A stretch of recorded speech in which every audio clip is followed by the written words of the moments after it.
Azvina kumira zvakanaka vaniki mangwana, right? Team rinofambisa mashoko muZANU-PF government spokesperson vaniki mangwana vari kudedzera kuti our government has declared war and on land barons, finished, finito, done, makajaidzwa.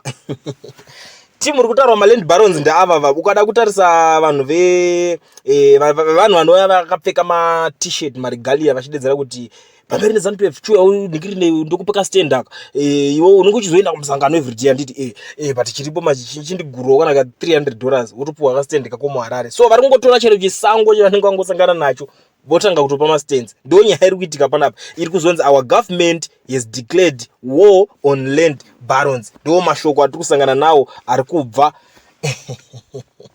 kudepartment raaniki mangwana. Ameno muri Zimbabwe tichaona kuti zvakamira sei because unongoziva kuti nyaya idzi dzimwe dzacho dzinongoperera pamuromo. Vamwe vacho nesimba pamuromo ngepinjisi mapolitician vanongona kungotaura chete but action passes orina because vanhu vacho vazhinji vanenge vachinzi maland barons dzinenge dziri dzemudanga dzavo. But regedza tione kuti ichapera sei nyaya iyi nekuti chinenge chitori chimwe chimurenga chatangidzwa ipapapa.